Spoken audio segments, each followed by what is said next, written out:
Halo, enak nih akhir pekan kita ngomongnya kita hari ini banyak ketawa kita ya. Ketawa melihat realitas politik yang tengah berubah gitu ya. Dan saya kira ini penting juga lah membuat tone politik nggak selalu terlalu keras terus yang Bung Rocky. Ini ada satu peristiwa juga lagi ya mungkin orang banyak yang marah-marah tapi mungkin kita lihat angle-nya tidak dari sudut marah-marahnya ini soal KPU. Saya jujur aja Bung Rocky sebelum ini KPU mengumumkan mengubah aturan debat itu saya banyak sekali di chat oleh teman-teman. Mungkin Anda ingat ya bagaimana saya cerita dipertanyakan katanya debat kandidat itu akan ditiadakan gitu dan itu semata untuk melindungi Gibran. Saya bilang nggak mungkin, ini udah ada kok jadwalnya dari KPU 5 kali debat gitu. Tapi ternyata memang debatnya 5 kali, tapi yang ditiadakan itu adalah debat cawapresnya gitu. Dan orang sudah langsung tahu kalau kalau cawapres yang diubah debatnya ya siapa lagi kepentingan dilindungi kalau bukan Gibran. Gitu. Jadi apapun pembelaan KPU itu sama seperti upaya untuk menyelamatkan diri dari tekanan publik sebetulnya. Jadi ya dimoderasi aja, iya tapi kan nanti juga ada dewan wakil presiden, tapi satu paket dengan presiden sekarang. Jadi apapun dari awal kita cium bahwa KPU hendak menyelamatkan muka Gibran, itu aja intinya kan. Sama dulu seperti KPU yang lalu itu yang menyatakan ya kami kasih kisi-kisi supaya tidak ada kandidat yang dipermalukan tuh. Yang saya protes dulu tuh. Siapa yang Anda maksud dipermalukan? Jokowi, Prabowo, Megawati atau siapa itu? Dan akhirnya terjadi bahwa semua debat itu diberi kisi-kisi padahal dengan kisi-kisi pun jawabannya ngaco kan. Apalagi kalau diperlemah argumennya. Tapi yang lebih penting sebetulnya panelisnya kan. Siapapun yang datang di situ kalau panelisnya udah disewa oleh negara itu pasti panelisnya nggak bisa tajam untuk bicara kan. Mestinya panel itu tidak dibuat oleh KPU tapi dimintakan sumbangan pikiran dari masyarakat. Dibikin aja misalnya survei, tanya aja ke publik, ke tiktokers, ke Twitter yang main sosial media, menurut kalian siapa yang layak untuk jadi panelis gitu kan. Jadi itu lebih berguna tuh. Di daerah begitu banyak panelis yang pinter-pinter tuh. Jadi sebetulnya soalnya adalah membahas isu dan isu pikiran si kandidat, bukan bukan sekedar debat di antara calon wakil presiden, tetapi ada tim yang mengulas hasil debat itu tuh.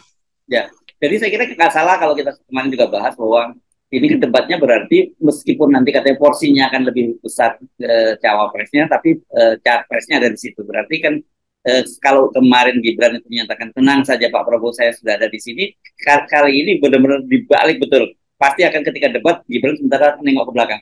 Pak Prabowo akan beli tenang, saya ada di sini Gibran gitu. Itu kekonyolan itu akan terjadi dan dari awal udah mungkin dikasih kisi-kisi juga yang akan kita persoalkan soal tax ratio, akan kita persoalkan soal human rights macam-macam, environment, ya udah nggak ada soal juga. Tetapi sekali lagi mutu dari perdebatan itu kalau ada panel atau moderatornya betul-betul tajam dan mau mengulas tuh apa benar yang diucapkan tuh. Jadi jangan sekedar yang sana ngomong A, yang ini ngomong B, lalu moderator bilang dua-duanya benar, nggak bisa begitu kan. Jadi debat itu adalah upaya untuk membongkar jalan pikiran satu. Dan yang kedua adalah memastikan bahwa ide itu betul-betul bersih kan. Ide yang diperdebatkan. Ya udah kita tunggu aja tuh walaupun kita tahu wah ya udah ini mainan aja sebenarnya.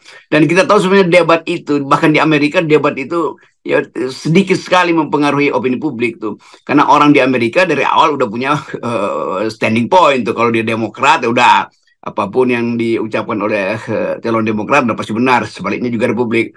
Tapi di kita di Indonesia, kita tahu bahwa nggak ada satu pembelahan ideologis yang ketat kan.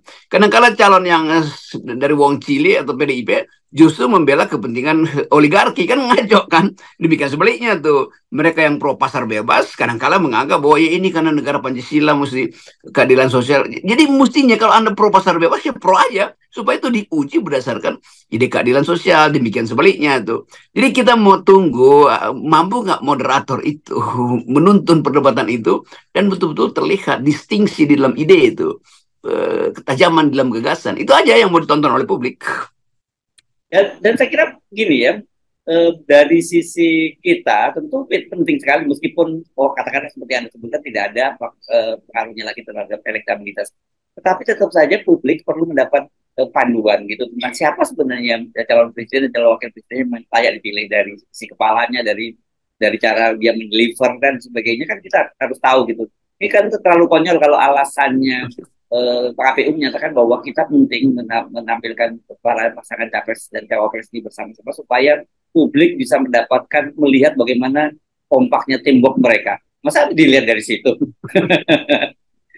Jadi udah mulai orang melihat, bayangkan misalnya kualitas uji publik pikiran capres ini di Muhammadiyah itu akan jadi standar. Ya. Uji publik yang dilakukan oleh teman-teman di Makassar itu, alumni Korps alumni Universitas Negeri Makassar itu juga adalah standar tuh. Yang dilakukan oleh mahasiswa di Jawa Timur itu juga standar. Bayangin kalau standar itu begitu tiba di KPU itu jadi jadi ecek-ecekan. Jadi nggak ada gunanya lagi kan. Padahal masyarakat Indonesia apalagi milenial sudah melihat kualitas Prabowo, Ganjar dan Gibran, Pak Mahfud, Caimin itu di forum-forum perdebatan sosial media kan. Mereka tinggal tunggu head to head di antara kandidat ini. Ya, ya. Nah, ini berarti kalau gitu kemarin kan gagal dong ya apa yang dilakukan oleh Kodari dengan Indobarometernya yang memberikan semacam keyakinan semu pada Gibran bahwa dia itu kader intelektualnya paling tinggi di antara calon wakil presiden. Justru orang malah bersemangat. Ayo dong, tunjukin kalau memang kualitasnya intelektualnya paling tinggi di antara kandidat cawapres ini.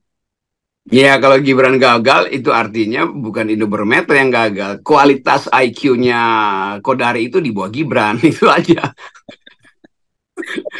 kan cuma itu ukurannya. Kalau Kodari merasa bahwa Gibran itu IQ-nya bagus dan gagal dibuktikan, artinya IQ-nya Kodari di bawah Gibran. Itu kira-kira begitu olok-oloknya yang akan dibuat nanti itu. Ya. Tapi kita menganggap bahwa apa yang sulit untuk berlaku jujur pada ide kan orang ingin tuntun rakyat ini supaya tahu, oh si Gibran pikirannya begini, Pak Prabowo tentang global politics begini, beda dengan Ganjar dalam soal global politics, walaupun dua-duanya datang dari tradisi nasionalisme misalnya kan orang melihat distingsi itu kan.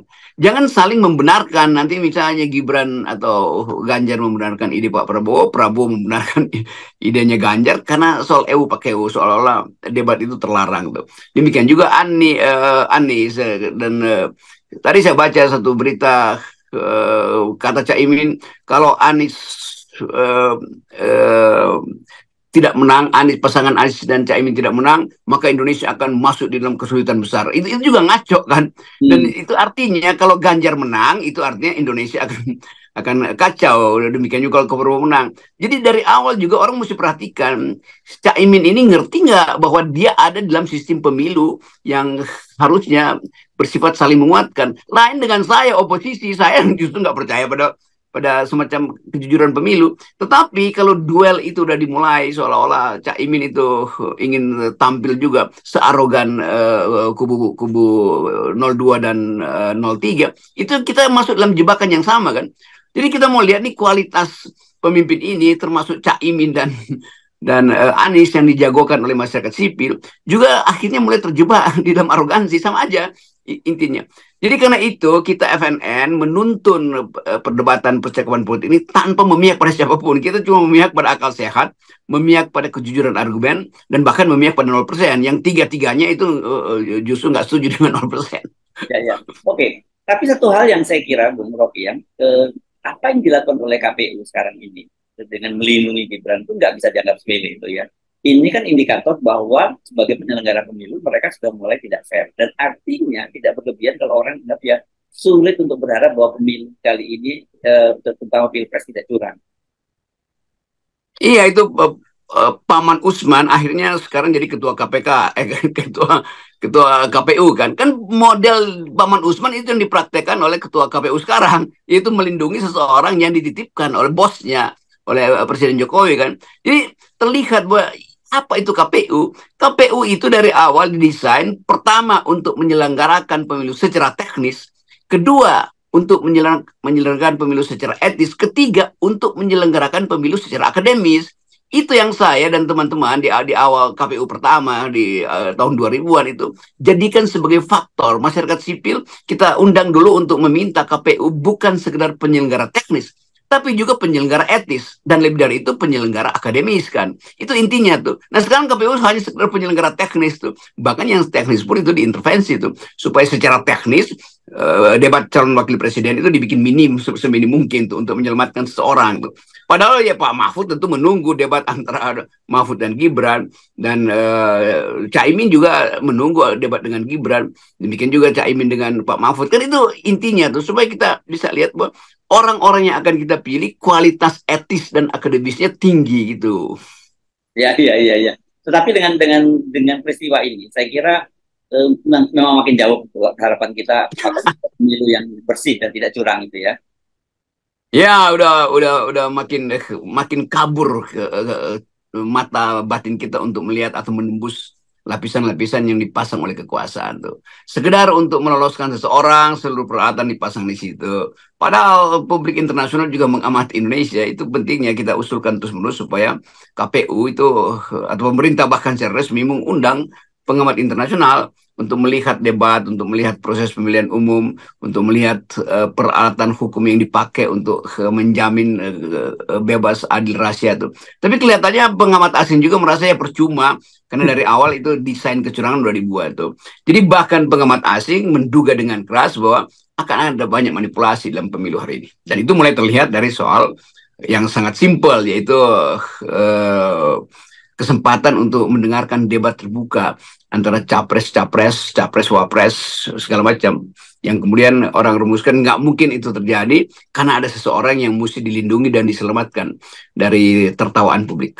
Ya, ya. Saya membaca statement dari Pak Erlangga Hartarto yang menyatakan membantah kalau Gibran itu takut ke debat. Kata dia, ya, kalau orang udah maju pilpres itu ya pasti apapun siap gitu. Ya.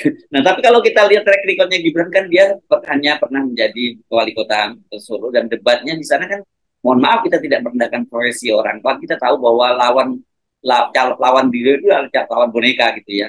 Saya lupa tukang cukur atau tukang apa gitu yang waktu lawan dia. Jadi pasti juga tidak ada debat-debat seperti yang akan berlangsung keras seperti kalau dia berhadapan dengan Caimin dan Pak Mahfud gitu. Pada akhirnya nanti akan ada orang-orang yang disogok oleh Jokowi, oleh negara, oleh kabinet untuk mengatakan debat itu bukan Pancasilais. Nanti akan begitu kan. Jadi pasti akan ada hukum ke dosen tata negara dari mana itu akan ucapin itu. Lalu rektor juga akan bilang buat apa debat itu. Ya padahal sebetulnya itu inti dari demokrasi, perselisihan pikiran. Pemilu itu kompetisi ide. Di mana ide itu diuji? Ya di forum debat pikiran, bukan di forum TikTok atau di atas panggung dangdut atau di